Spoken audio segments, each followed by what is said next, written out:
हे hi guys, welcome back to my YouTube channel ज्याचं नाव आहे लिव्हिंग माय वे. गाईज, आज तुमच्यासाठी एक स्टोरी घेऊन आली आहे. लास्ट कंपनीमध्ये माझा एक कलीग होता. त्याला एक अचानक फोन येतो गावातल्या मित्राचा की तुला अर्जंट घरी यावं लागेल, आणि तो फोन कट करून देतो.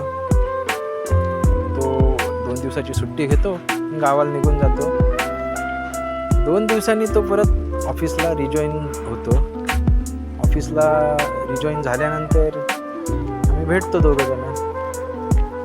तर तेव्हा मी त्याला विचारतो, अरे काय म्हणजे एवढा अर्जंट का गेला होतास? तर तो काहीच बोलत नाही, पूर्ण शांत.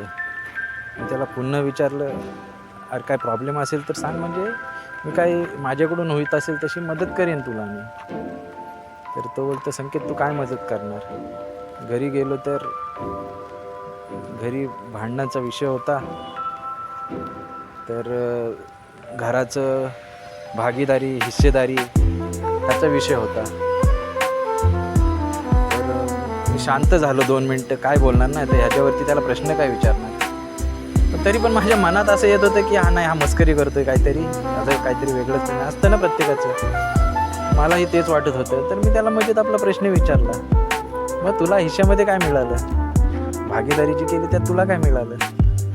तो हसला आणि त्याने काय भारी उत्तर दिलं मला. तो बोलतो की संकेत, किसी के हिस्से घर आया, किसी के हिस्से मका आई, मैं घर में सबसे छोटा था, जो मेरे हिस्से माँ आई. ते बोलल्यानंतर त्याचं जे बोलणं आहे ते मला इतकं लागलं मनाला की आईला जपणं किती महत्त्वाचं असेल.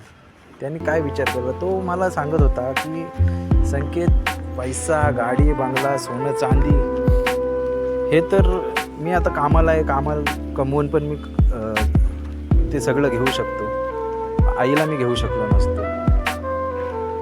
त्याचा विचार मला खूप पटला. तोच मला तुमच्याशी शेअर करत असा वाटला, म्हणून मी तो शेअर केला.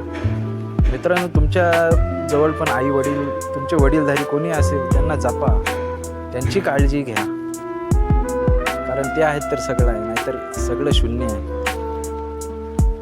तर मित्रांनो, जर माझी स्टोरी किंवा माझे विचार तुम्हाला आवडत असतील तर नक्कीच माझ्या चॅनलला लाईक, शेअर, सबस्क्राईब जरूर करा, जेणेकरून मी मोटिवेट होईन आणि मी नवीन नवीन व्हिडिओज, नवीन नवीन विचार, नवीन नवीन स्टोरी तुमच्यापर्यंत शेअर करू शकतो. तर मग भेटूया आपल्या नेक्स्ट व्हिडिओमध्ये. तेव्हापर्यंत बाय बाय.